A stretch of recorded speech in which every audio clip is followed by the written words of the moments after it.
Hello, hello, and good morning, everyone. Mute. Good morning, good morning, good morning. This is Rich Wallace, and you have joined Strictly Business. Strictly Business is a talk show that comes on Wednesday, Thursday, and Friday morning at 7 a.m. with some business tips, business information, things that are going to be able to help you take your business to the next level. My mic is on here. Okay. Can you hear me? Yeah, okay. All right. So, okay. All right. Once again, this is Strictly Business, and thank you so much for joining us this morning. My name is Rich Wallace, and I am with the Southern California Black Chamber of Commerce, but we have a TV network called Edge TV Network, and our show, Strictly Business, comes on Wednesday, Thursday, and Friday morning, where we will be talking about business tips, business information, and bringing you the latest information. We have some guests coming on this morning, and they're all kind of popping in here. So we're going to get started here in a couple of minutes. So my name again is Rich Wallace. This is Strictly Business, and stay tuned. We're going to come right back to you right after this small commercial. Hi, I'm Shelly, and I have a very important message for you. A message that might just change your life. During the COVID pandemic, approximately 41% of Black-owned businesses closed their doors. That's nearly 500,000 businesses across the country that no longer exist. Boom. Just like that, they are gone.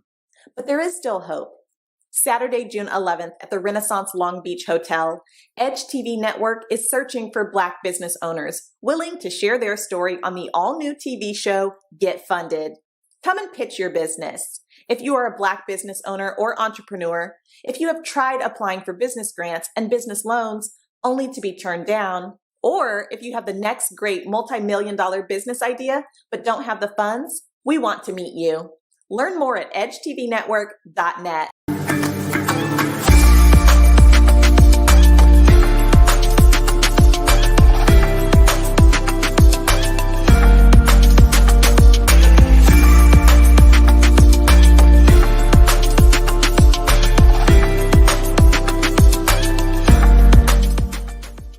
And welcome back to Edge TV Strictly Business.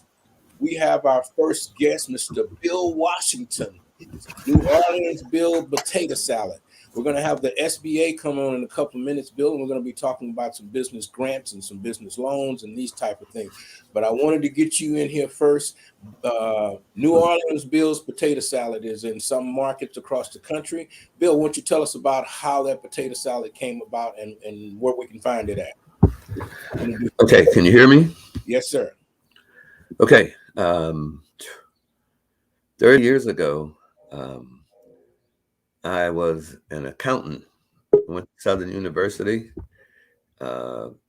graduated in accounting, moved to California, and didn't know anything about food.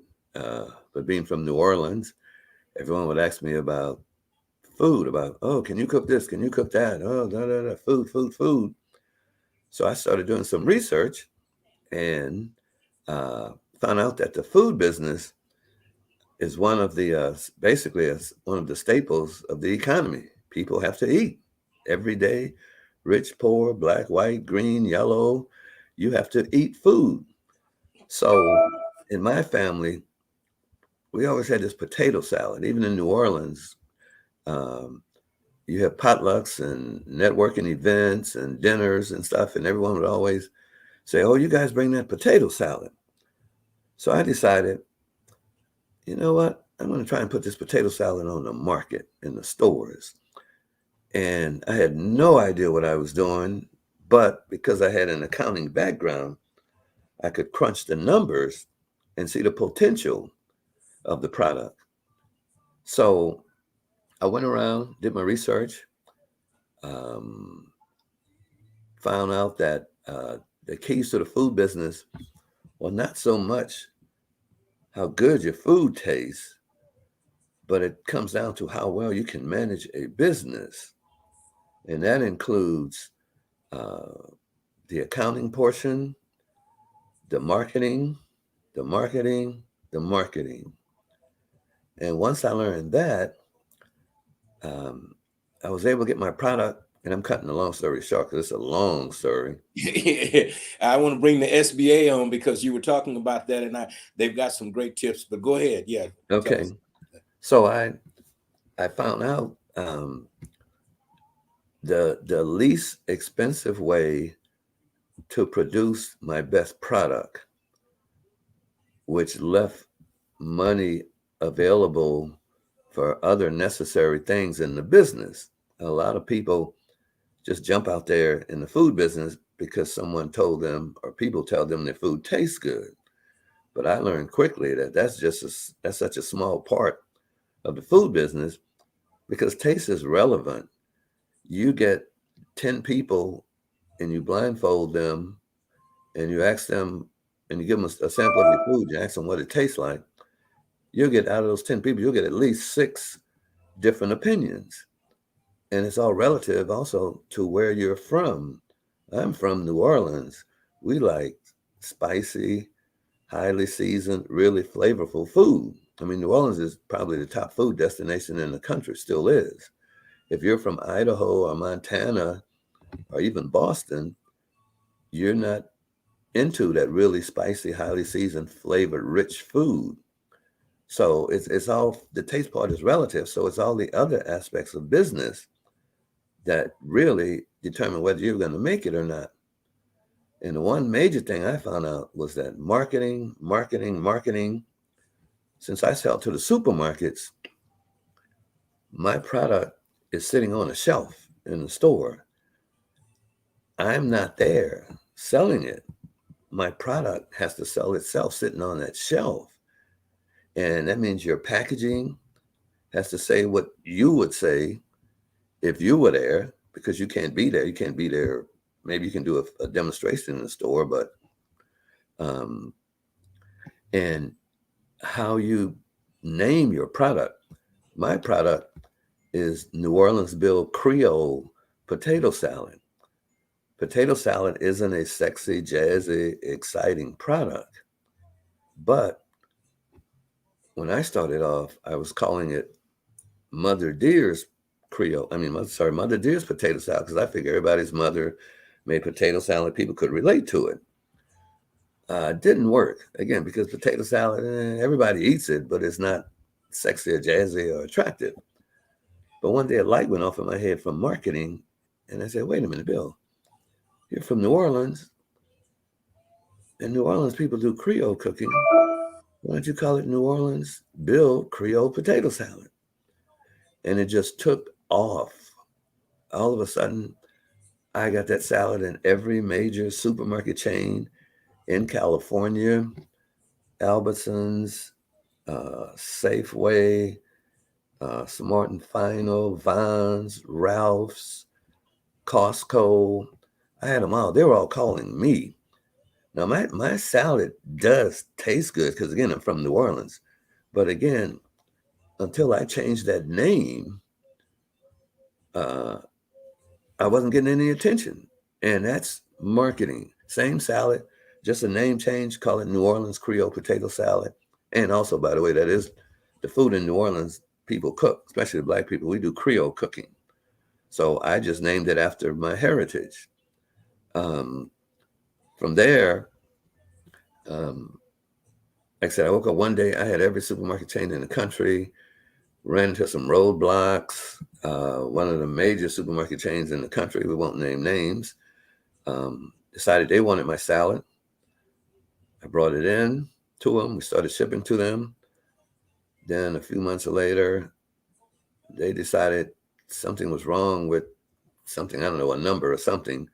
We had been using the same numbers all along, and they rejected the shipments. And they would not pay me for rejecting the shipments, even though they found out later that they were wrong. And this was a major opportunity. This was like the opportunity of a lifetime. But I had to walk away from it because I couldn't be in a position, especially with a perishable product, where I would ship product to this major company, and depending on what they were doing, they could reject it, and I have a perishable product.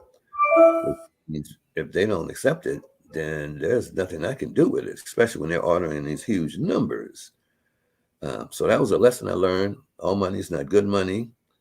I've also been involved with some investors that were less than scrupulous. Got burned by that. But 26, 27 years later, I'm still here. I've expanded my product line. Right now, I'm no longer in the major supermarkets. Well, since 2019, some things happened personally and also in business, but I've expanded my product line from ready to eat Creole potato salad to a quick and easy Creole potato salad mix, where before I couldn't ship my product to consumers around the country or to a lot of stores around the country because of refrigerated shipping costs. I had a perishable product. But with this mix, I am now able to ship product to consumers because it's a dry mix, doesn't have to be refrigerated. All the person does is microwave a potato.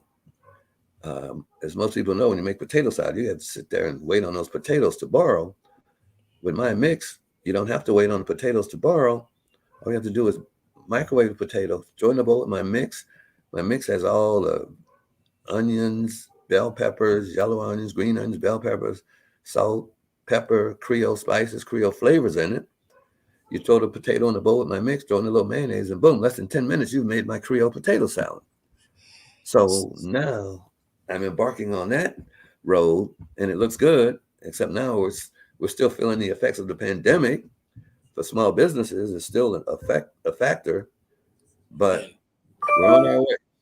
And that's where we're going to lead into talking about the pandemic and the effect of small businesses. We have the Small Business Administration here, and we're going to take a quick short break, and we're going to bring our SBA group back to the table. And Bill, hang in there because we've got some fantastic information on financing and how to maybe take your business to the next level. So we're going to take a quick short break, and we'll be right back. Hi, I'm Shelley, and I have a very important message for you, a message that might just change your life.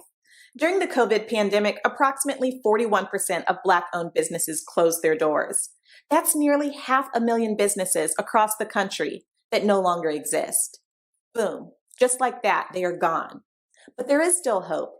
Saturday, June 11th at the Renaissance Long Beach Hotel, Edge TV Network is searching for Black business owners willing to share their story on the all-new TV show, Get Funded. Come and pitch your business. If you are a Black business owner or entrepreneur, if you have tried applying for business grants and business loans only to be turned down, or if you have the next great multi-million-dollar business idea but don't have the funds, we want to meet you. Learn more at edgetvnetwork.net. And thank you for that information. And right now we have the Small Business Administration. We have Ronald and Adam and Loretta. Is that how I say it? Lorena. Okay. My name is Rich Wallace. I thank you guys so much for joining us here on Strictly Business this early Friday morning. I don't know if they're going to give you the rest of the day off or not, but it's Friday. We made it through the week. Thank you for having us. Yeah. Thank you for allowing us to be here with you today. So, Ronald, can you tell us a little bit about right now the SBA and what their progress is in getting people funded? Or is there any of that PP money left? Or are they still giving grants? I guess here at the Chamber office, we get so many calls of people that are asking for if there are any more funds, will there be funds? How are we doing with the SBA and trying to keep small businesses open? Well, again, thanks for allowing us to be here. I want to just overview our office, Orange County and in Empire. You know, we're in Santa Ana. We're servicing the three counties, Orange, San Bernardino, Riverside. And over the last couple of years, we've been all about the COVID-19 relief, both through PPP and the COVID-19 EIDL program and the other grant programs that are associated with it, like targeted advance and supplemental advance. And we have seen PPP basically wind down last year. And now it's really all about forgiveness. Hopefully the PPP program was able to help your business or some of your businesses that are certainly members of the Chamber The program is, like I say, now in the PPP stage as far as forgiveness is concerned, and no more funds are available for that program. The EIDL program has been on for, again, a couple of years. We basically had reached a goal. I guess we reached 3.9 million loans for about $379 billion. And in California, that amounted to about $67 billion, which was the largest share of any state. I think the closest state behind that was Florida. So, and basically that program is now basically out of funding. I'm going to have Adam give you kind of an update on that program. And then we have, Lorena is going to maybe overview what's out there for, not from the SBA necessarily, but for the California grants that are out there. And lastly, I want to come back to the kind of our standard loans that we provide, both the 7A and 504 loans. Those are moving along quite well in this environment we've had. Even though we've had the EIDL program, many businesses have taken that next step and been able to use our 7A and 504 program. We can talk about that in a minute, but let Adam give you an update of where we're at on EIDL. Adam is an outreach marketing specialist with us. He's been very much involved in the program, even through application review process initially when he came into the SBA, and then taking a position out here in the district office. So, Adam? Thanks, Ron, and thanks, Rich, again for having us today. So as Ron said, COVID EIDL, the Economic Injury Disaster Loan Program, is winding down. It has run out of funding. So the processing center is finalizing some last-minute cases. But essentially, if you did have an application in, if you did have an increase request in, if it hasn't already been approved and obligated with a loan agreement, at this stage, they're not going to be able to move forward with processing. Unfortunately, there are a number of people who are going to be left out or who couldn't get an increase because their request couldn't be processed in time. For whatever reason, maybe we didn't have all of the necessary documents, or we didn't have tax transcripts from the IRS, or whatever it may be. And so at this point, we really are encouraging people to look at these core SBA loan programs that Ron will go into, but that are still very good options. They're not the disaster funding, but there are still opportunities out there. And Lorena, I think, is here. She'll discuss a couple of grant opportunities that are going on right now as well. That might not be as much funding, but there are other opportunities out there. And so that's what we really want people to know about now, is that you may have missed out on COVID EIDL, and PPP has long been done now, but there are other options. Okay. All right. And those options as difficult as it used to be? I mean, to borrow money from SBA, you needed to have collateral, great business plan, good credit rating. But when the pandemic hit, all of that went out the window. Is that coming back now, Ron? Is the traditional loan program is what's back in place, Lorena? Yes, it is. And last year we did 1,637 loans. When I say we, this is our lenders. We have 138 lenders that are on the program servicing through our district. There's many others that have done smaller numbers of loans, and others we have all constantly transition. And our resource partners combined, so those that help us through the one-on-one with the borrower, such as SCORE, Small Business Development Center, Women's Business Centers, and the Veterans Business Outreach. That partnership has resulted in those numbers of loans, and that the total is about 1.8 billion. And in our district, that's basically that's the fifth largest in the country. So and so what it means to me, and this is similar to what we had even pre-pandemic. So some companies are being able to take advantage of these loans. They may have had the EIDL loan, they may have had the PPP loan, but now they're, or they combination, they ask for additional money with the SBA. Now, if the EIDL program was 3.75% interest for a profit company.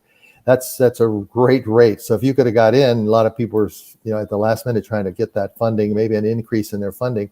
When you transition to our other program, the 7A in particular, which is the most, I guess it's the highest utilized loan because it covers the gamut of needs, working capital to buying a piece of real estate to what have you. That you're going to talk about the base rate being prime plus probably about 2.75. So you're sitting somewhere in the 6.5% range in today's market. So it's significantly higher interest rate. But in terms of, you mentioned collateral, we like to go after collateral. We'll do that if it's out there, but it doesn't inhibit you from getting a loan. We're basically a cash flow lender. So we're going to look at your ability to pay based on your projections, based on your history. And that's the primary reason. And then we're going to obviously look at your credit. There are hurdles that we have to meet. And there'll be some lenders that'll be more, maybe have a larger credit box to be able to service you as well. And keep in mind, there's a couple other programs, related to 7A, which is our more standard, highly used program. That program has a subset called Community Advantage. We're growing that program. There's been new policies out on that program, going to make it a little more friendly from the standpoint of the credit, from other aspects of eligibility. And in addition to that program, the microloan program has been in place for years, and it's up to $50,000. Interest rate's a little bit higher, but at the same time, the credit box is a little bit broader too. So those will be the go-tos. That would be kind of what we use. In addition to that, we're looking to our partners such as SBDC, the Small Business Development Center, others out there that are more aware of what grants are out there, because we at the SBA right now don't have another program like a targeted advance or supplemental advance where it's a true grant, no payback. But California does, and I'm going to let Lorena cover that if she can do that right now. Thank you, Ron. Good morning. Good morning, Rich. Thank you for having us.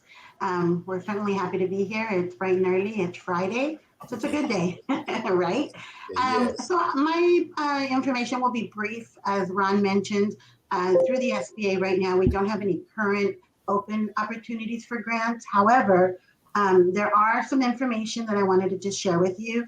As you may know, our district office covers Riverside, San Bernardino, and Orange County. That is what encompasses the district office for us, for SBA. And through each of the counties, there is a current microloan grant opportunity. It's not a large grant, but it is something that for those that are the smallest of the small businesses could possibly get some assistance.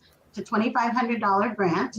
And what I would recommend is you could contact us at the SBA if you need the specifics as far as a link or a phone number, but you can also visit the county websites. I'm sorry, if you'd like, I can try to share the information, but since we're just kind of giving the verbal, I can just give you some outline of it. Okay. So you want to make sure that if you are the smallest of the small and you would qualify for the microbusiness grant, you need to be fewer than 5 full-time employees for the year 2019 and 2020. In operation from December 31st of 2019, and no prior California COVID-19 relief received. Maximum gross revenue is $50,000, and the grant, as I mentioned, is $2,500 per business or per entity. The funding is limited for each county, but I am aware that funding, it will be open until the funds are exhausted. For example, Orange County ran the program, closed it 30 days in, and just relaunched it because they do still have funding available. Orange County, for example, has a call center that folks can call into to get assistance, and I can provide that phone number for Orange County. It's a 714-480-6500.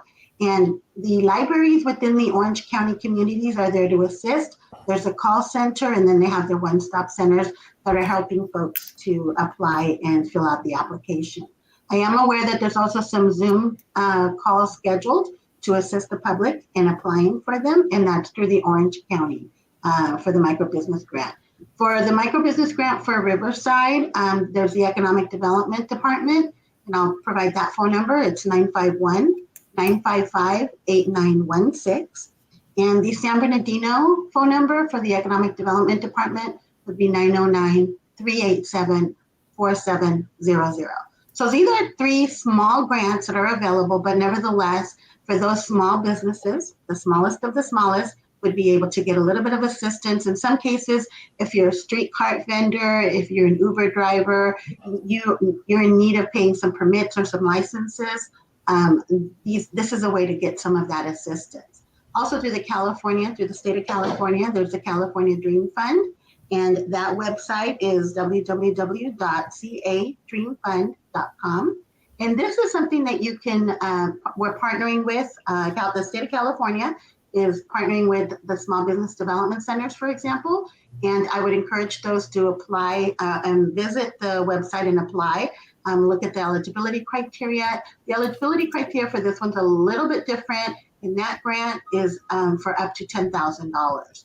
And those are the 3 grants within the county, and then the state of California, the California Dream Fund, up to $10,000 that are available. There are perhaps other grants within your cities, within your counties. So again, we would encourage folks to visit those websites to learn more. Our resource partners, in particular the Small Business Development Center and SCORE, for example, can also provide the guidance and assistance. If you're looking to get some more information, you can visit our website. And that is, if you Google SBA Santa Ana, it's one of the first links that comes up. You want to pull us up for Orange County Inland Empire District Office, and you can navigate the website and learn quite a bit about our different programs, our microloans, and our resource partners. And lastly, I would just invite you guys to call us at the office if you need us. And that's a 714-550-7420. Thank you, Rich, for having us. And I hope that information was helpful. It was very helpful. I do have a quick question. I've been working with some disabled veterans and seniors that are looking at starting businesses. But what has happened, or what they're telling me, is that they don't have taxable income. So they have not been, a lot of the veterans that are 100% disabled, they don't have taxable income, so they don't do income tax returns. How important is it to have an income, a W-2 or a 1099 or whatever from the IRS to be able to get a business loan? Credit rating is good, standing is good, all of that, but they do have taxes on their business, but not on their personal. Do they interact, or do they just look at the business taxes? Do you know? Ron, do you want to take one? Well, I think obviously the primary thing they're going to look at is business taxes, what your business has done, and they're going to look at projections for the future. But I would think, best way to do that is again, I would say, go to resource partners, sit down with them, look at what projections, the kind of information we're going to need. And there's some, again, then I would talk to a lender and get that firsthand, particularly if it's your personal banker, if it's Wells Fargo, if it's a smaller company, a smaller bank, Pacific Enterprise Bank, and those kinds of entities, you want to really reach out to each of them. They're going to have their wheelhouse where they're going to say, well, we don't do new business, or we don't do startups, and there's others that will be more flexible. That's where the resource partners, such as Small Business Development Center, SCORE, and the others I mentioned, small women's business centers, will be able to sit down firsthand and maybe kind of guide you where the best place to go. I don't think it's out of question, but we certainly look for documentation on the business, business history, and of course their forecasted projections. Okay. I'd like to just add that we do have a Veterans Business Outreach Center that I could provide a phone number for. And they're based out of Carlsbad, but they cover obviously our district. And that area code number is 760-795-8739. This is the Veterans Business Outreach Center. And their website, SoCal, V as in Victor, B as in boy, OC.org. So Good it's point. Good point, Marina. SOCAL, V as in Victor, B as in boy, OC.org. So again, that's the Veterans Business Center, and that's one of our resource partners. And again, I invite you to call our office if you would need some information in regards to our resource partners. We have a resource guide that we could provide and we could send to you that has valuable information that could help those that are looking for more details as to who our resource partners are. And as Ron also mentioned, there's a Women's Business Center, which again, not necessarily just works with women, they work with all. And so really, folks could visit the different websites for the resource partners, learn about the programs and services. They are partially funded by SBA. For the most part, there are no fees for the business consultants, one-on-one consulting from SCORE. So really, truly valuable resources for those that are looking to perhaps understand their financials. Maybe they need a quick webinar on QuickBooks. They need some marketing webinars or want to participate with different programs with that. Extremely valuable resources. Okay. And I want to co-sign on that because it's a fantastic thing to be able to. I've worked with the Women's Business Center out in the Inland Empire and out in the Palm Springs area. So they have a lot of resources and they don't just service women. So it's a good organization to be associated with. And I say to my small business people, get in touch with SCORE. SCORE has a lot of people that will come out and help you. There's no cost involved. So doing the follow-up and the research, as you were saying, allows them to be able to find out what they're qualified for. Because we get so many questions about, well, can I get this or can I get that? And we're not lenders here. But all we can do is pass them on to the people, and we try to get you guys on to get the information to the smallest business, because that's where they're trying to understand, how can I stay in business? How can I keep my hamburger shop open? How can I keep my dress shop open? I got inventory, no one's coming in. I got brick and mortar. Brick and mortar is, the rents haven't gone down on brick and mortar, and those people that are in brick and mortar are struggling trying to just pay rent. We were talking about different ways of subsidizing rent to almost like a Section 8 program or something to help the brick and mortar businesses. As you deal with brick and mortars, is there loan packages better for a brick and mortar or for people that basically work out of their home? I don't think necessarily so, but the 7A program covers the gamut of needs that you'd have. Financing, maybe it's a leasehold improvement or some equipment. If you get into where you're actually purchasing a building, we're actually getting the commercial real estate side. Now the 504 loan is right front and center. It's a great program because it's low interest rates for one thing, and it's long term. So you got 25 years. Interest rates somewhere around 4% right now, maybe a little over 4%. So that will afford much more cash flow for you as a business, obviously, and mitigate that impact of your monthly, outlay of cash. I do want to take a minute and just acknowledge Bill and businesses like his. I think that's a great story. It really proves that there's got to be a lot of grit involved with being successful, a lot of financial competency, whether it be your personal self being very good at finance or taking the advantage of the resources. I joined the company. I joined SBA for about 4 years ago, and I just was amazed at how much resources are out there. And whether you take a loan with us or not, those resources will guide you in marketing and setting up your business, and how might you may be able to take advantage of some of those grants, et cetera. But I do think again that businesses like Bill's, we see them every day. We're able to help them. 20% of our loans last year, about 20%, actually 19%, were for startup businesses. And we believe we've also serviced our diverse community. So we continue to do that. We continue to work hard in this administration to, as Lorena has said, get the smallest of those small businesses involved. And I love the idea of the potato salad. I think of my mother's potato salad, which I absolutely loved. And I just think of New Orleans. I mean, I love that spice. And I just, again, I think the innovation of taking it from a wet food to a dry food product, that's part of this. That's part of those success stories. But I encourage you to definitely look. You can look at our website too for more information, which is, I would go to Google and just Google SBA Santa Ana. You'll come to a link and go to our website. You'll note that we do webinars every week, and sometimes more than one, twice a week. We've done the EIDL, we've done all the COVID program relief webinars. We've been recently transitioning on to small loans with big opportunities is one of our themes. And we do another one called SBA funding. It's coming up next Thursday. Through Eventbrite, you can register and take advantage of some of that free information. Lenders are on that call with us. We usually have a 7A lender and a 504 lender. They can take your call specifically and hopefully answer the question, and at least give you that contact that you can reach out and talk to them personally. And And Ronald, if you send me that information, I'll make sure that we get it out to all of our people so that they can be a part of that. Okay, I'll do Yeah, that. Bill, you were saying? Yeah.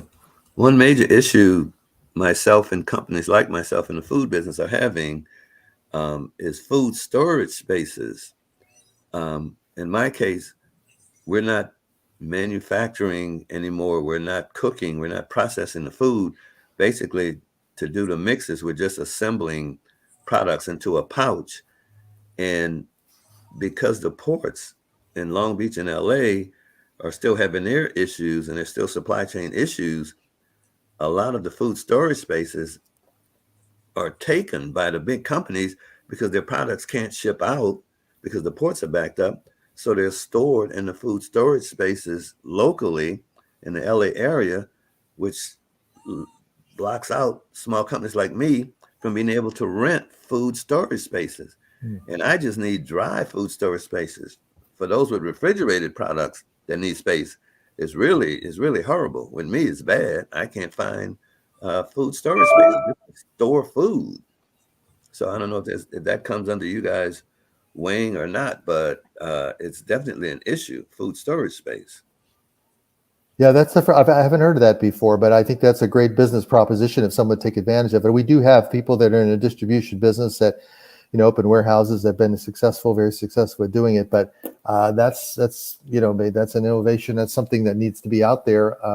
But I don't have any solutions offhand in my knowledge. But again, sharing what we know with the resources, we can try to hopefully help give you some idea of maybe where some facilities might be that you could utilize. But offhand, you just brought up a good point, like I say, in terms of where do we need some businesses to step up.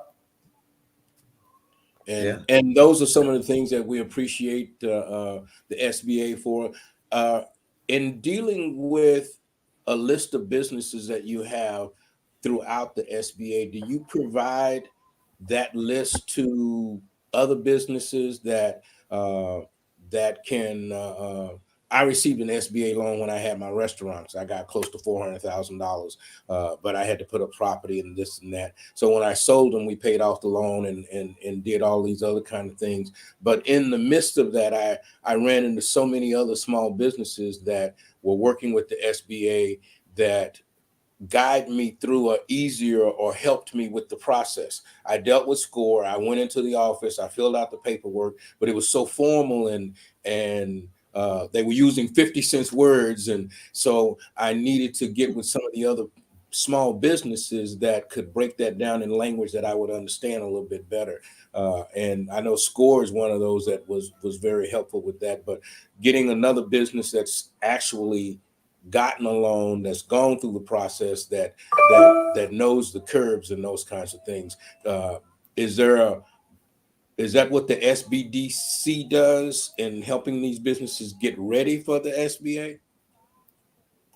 I would have to say yes. I would have to that's that, and maybe cities and chambers. Lorena, you might be more familiar with that, but wherever you can get with other businesses in an environment, and I don't know exactly where chambers and cities are these days and how they do their outreach, but that would be a natural. We don't really publish a list of different companies that are successful in these particular areas. But it's a good thought. I mean, I think that's an interesting thought for the future, is to maybe we need to do a program, maybe do a mixer where we bring these businesses together. COVID has limited us so much because we're pretty much, we love to be in person with the audience. Lorena, you could vouch for that. I know Adam's been in his career where he has to reach out to the public, and but we've been outside that vein. But now I think it's a good time to make ourselves back there, get ourselves back there. Lorena, do you have a comment about that? I just would like to say, excuse me, I think it's a wonderful idea to create some kind of a list, a program, something we could do to bring together previous SBA recipients of the loans and the funding that they've received. So I think that's food for thought, and we certainly can bring it back to our management, our leadership, and see if there's something we could develop around that.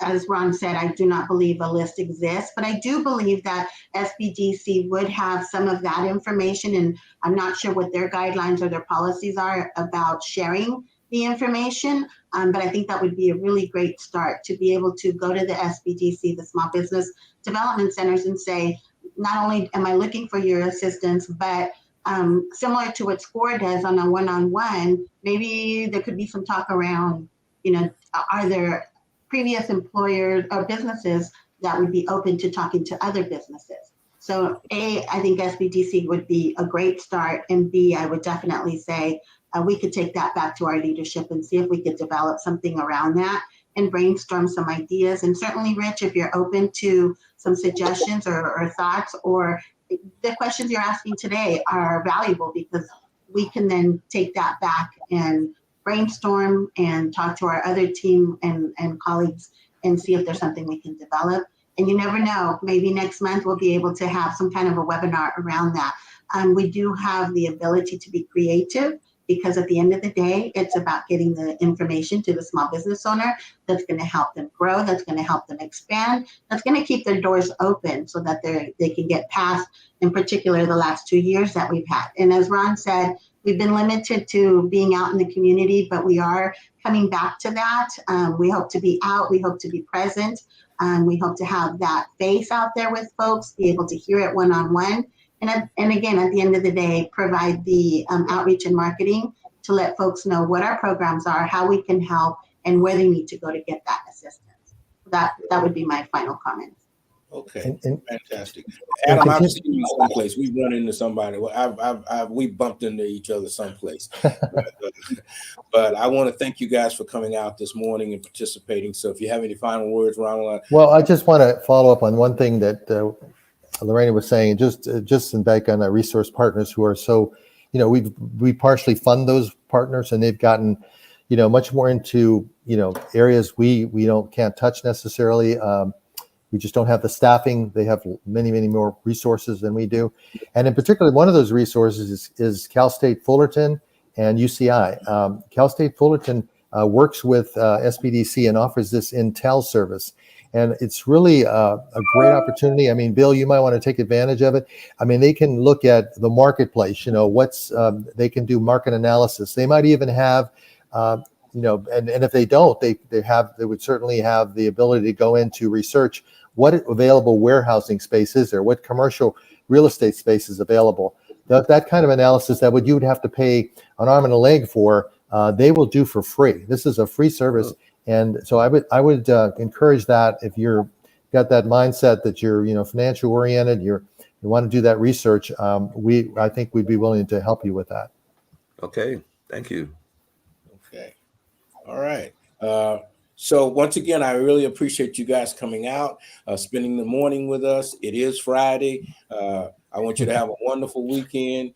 And the Southern California Black Chamber of Commerce is having our celebrity golf tournament coming up at the Brookside. So if you want to come out and play golf with us, we have a golf tournament that are for bad golfers.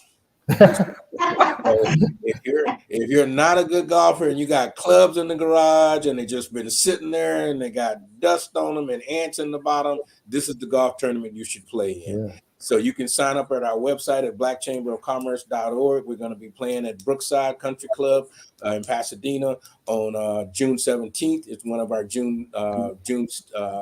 Juneteenth celebrations that we're going to be doing throughout Southern California. Got a massive one in San Bernardino. I've talked to Bobby McDonald over in Orange County. They're going to be doing some other things, and we're going to be all over LA. So go to our website at blackchamberofcommerce.org and then come out and hang out with us. And once again, I want to thank the SBA, and we will have information that we will send out to all of our 3,800 members that they can get this. And I, again, appreciate you guys coming out and spending time. We'll be sending some of those links to you as well, Rich, and hope you can get them out to your membership. And yeah, we'd love to get more involved with Black Chamber. So, to keep us in line with those events. I'm a golfer too. I heck at it once in a while. And, but I think I really love playing. More importantly, it's a great social aspect. Great social. Yeah. At the end of the day, you don't know where the clubs or the ball is. So it's great to hang out. And once again, thank you. Bill, hang out for a minute and tell us about how we're going to get our products on those shelves that we've been talking about. Thank you. Okay. Thank you.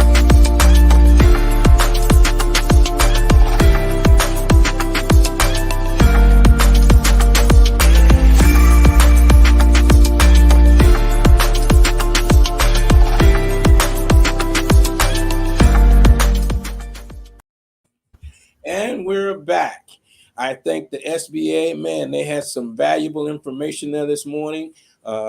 And I sent out a flyer yesterday, Bill, trying to make sure everybody understood that they could get online, they could get this information.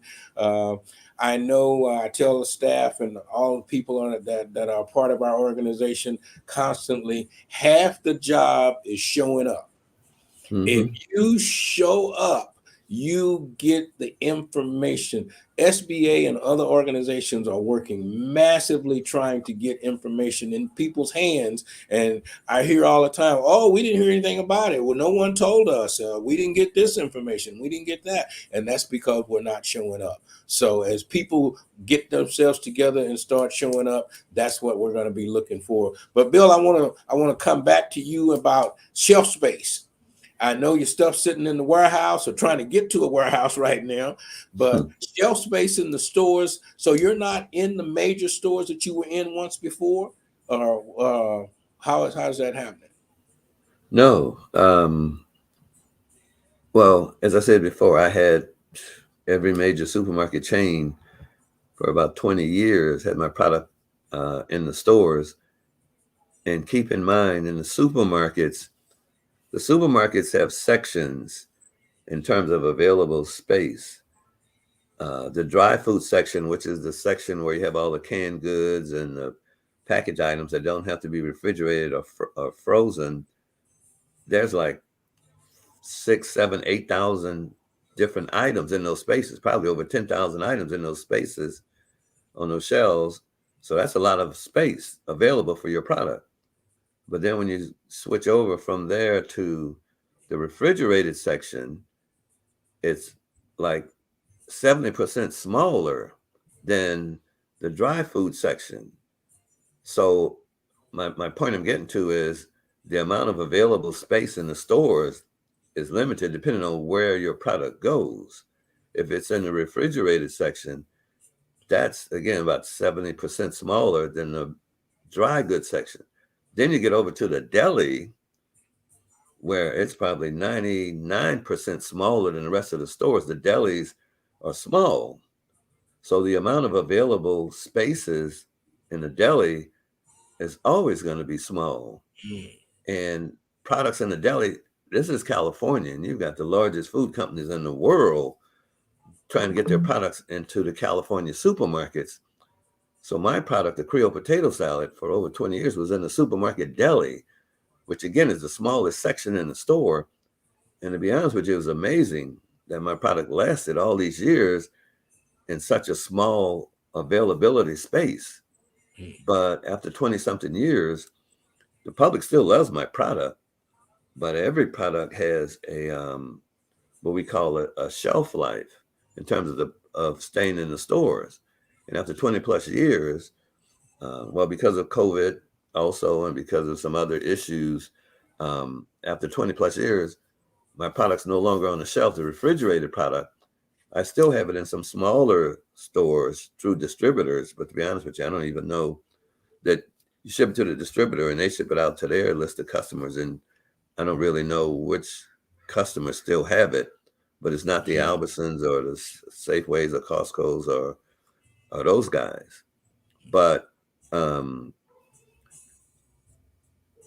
this day and age, in terms of getting your product on the shelf, there's still the old matter of you can get a broker, just like you have a real estate broker.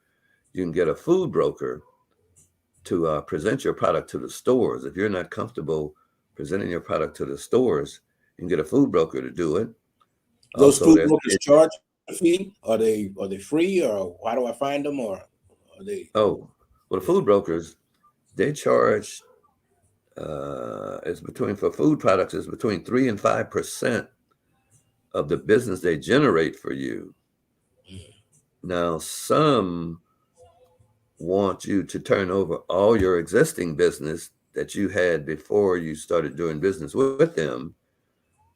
Some ask for that, some don't. But to me, that's a negotiable point. But it's hard to get an appointment to see the decision makers at the supermarkets to get your product in the stores. But the food brokers, these guys have standing monthly appointments with the supermarket decision makers. So it might take you months to get an appointment, or the supermarket guy may not even be interested in your product if you email them or something. But that food broker has an opportunity once a month to present it to those guys. Now, the other side of that is that food broker is also presenting not only your product, but they could be presenting several other products in that same meeting to that guy. So the effect of your product could be somewhat diluted because it's only going to be one of 5 or 6 or 10 different products that broker is presenting to the supermarket decision maker at the moment. There are also, nowadays, there are also sites where you can list your product online, and the supermarkets review these sites looking for new products and new ideas. That's not free. I know one of those sites I'm on is called, I think it's called Range Me, where you list your product. It's not free. And there's different tiers, different levels, different prices in terms of where your product will be shown, how much exposure it'll get. But it comes down to, if you make your product attractive looking on this site, the supermarkets review it. And if they're interested, they'll contact you, and then you do your presentation. How effective that is, I don't know. You'd have to talk to Range Me. Right now, there's a big, like everything else, is a big question mark with the supermarkets, like everywhere else. I think they're interested in new ideas, but who knows? I see supermarkets closing down in certain neighborhoods. People are having to drive 10, 15 minutes away from their home to get to a major market. Is that affecting you, or is there, do you have a clue of why these major markets are shutting down in some of the neighborhoods? Is it because of crime, or people are not buying enough food, or is it food stamps? I just found out the other day that Vons, one of the other major markets, doesn't accept the food stamps that people have. I didn't know that. I thought all markets had to take AD. Your Google Home food isn't set up stamps. yet.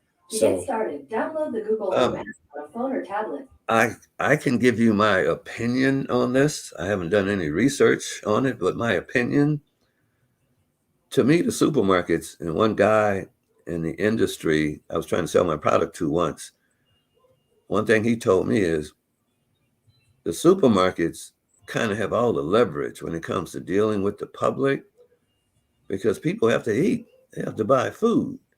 So no matter what the supermarket does, whether it's good or bad, the public still has to go in there and buy food. So they kind of get away with murder, in my opinion, in dealing with the public. I haven't heard about the food stamp issue. In terms of supermarkets shutting down, you have a lot of these delivery services out there now where people don't have to go into the supermarkets and buy their groceries anymore. They can just order it online and have it delivered, which kind of eliminates the need for, or lessens the need for, a brick and mortar grocery store in that area. Economics is always a factor. Lower income areas, even though those stores in those areas may be generating a lot of money, for some reason, they don't get the respect from the supermarket chains. Some of the supermarket chains that you would think they would get, case in point, in LA, well, I better not call names. One of the supermarkets in LA, South Central, generates, people told me themselves, they are one of the higher generating stores in a supermarket chain, but they don't get the respect, and they don't get what they need or what they ask for from that supermarket chain. And you would think that they would get it because they're one of the higher generating stores in the chain. But because of where they're located, and let's be honest, because of the clientele the demographics of the clientele in that area, this store, they don't get anything. They don't get nowhere near what the stores in other areas get. Now, there's a black supermarket, I think, in Compton or Inglewood, someplace that a young lady started a while back. Are you dealing with any black-owned supermarkets, or have you run across any?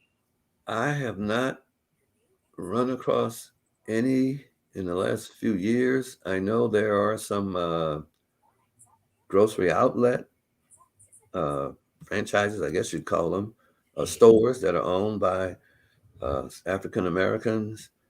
There was a store chain that the actor started. Wendell Pierce, I think is his name.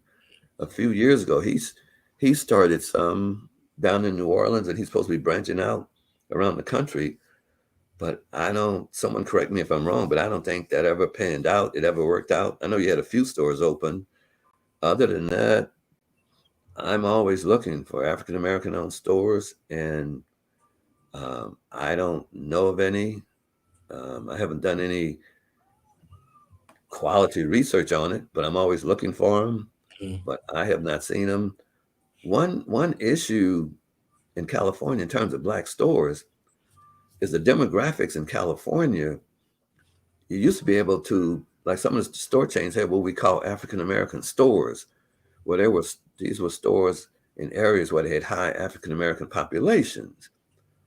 But in California, because a lot of African Americans have moved out, especially out of South Central LA, and they've moved out to Lancaster and all these other areas, the Inland Empire and places, I don't know of the high black density areas that exist in the LA area anymore. So for companies like me, or those who are trying to get their products in the stores, depending on who your product caters to, my product caters to everybody. I mean, everybody loves New Orleans food, but specifically something like potato salad. In mainstream, potato salad is considered a seasonal product. But in the African American community, we eat potato salad year round. Yeah. But the stores, when I try and tell the stores, well, look, African Americans eat potato salad year round, then their response is, well, there's not a huge density of African American, not too many huge density African American areas anymore. You've got the huge Latino population. You've got other diverse groups. So it's kind of hard to get your product in the store. And a lot of African American food companies have similar type products. So it's not like, okay, there's 10,000 items on the shelves, so I can get my product in there. But if your product is one of several similar type products, then you may find it hard to get space on the shelf. But nowadays, if you can't get in the supermarkets, you've got online sales. You've got all these food delivery companies that you can sell your product to, and they'll deliver it. You have a lot of fairs and festivals you can do to sell your product. The internet has kind of opened everything up. Really, the internet has made it a lot easier to do business. And I think it's a lazy way of doing business, but it's made it better, and it's brought things to the table. This is Strictly Business. My name is Rich Wallace. We've got some major events coming up for our Juneteenth weekend. On June 11th, we're going to be at the Renaissance Hotel in Long Beach with our business expo. I think Bill will be there talking about how to get your product on the food shelf. Yes. So if you have some questions and you want to get to him, come to Long Beach on June 11th, and we are going to have an expo. Doesn't cost anything to get in. I think the parking is going to be the most expensive thing. But we are going to be right there by the beach in Long Beach on June 11th. It starts at 8 o'clock, and we will be at the Renaissance Hotel. A couple of days later, we will be at the golf course in Pasadena at the Rose Bowl. June 17th, tea time is at 8 o'clock. Going to have vendors out there. opportunity to meet a lot of the celebrities and a lot of business people. So come out to our celebrity golf tournament. And also on June 18th, if you're a trash talker, we're going to have a major bid whist tournament. And this bid whist tournament is going to be at the Santa Anita racetrack. The horses will be running, and it's a great opportunity to come out and network with the small businesses in the Southern California region. My name's Rich Wallace. This is Strictly Business, and I thank you so much for being a part of our show today. And we will see you on Wednesday at 7 a.m. Thank you again.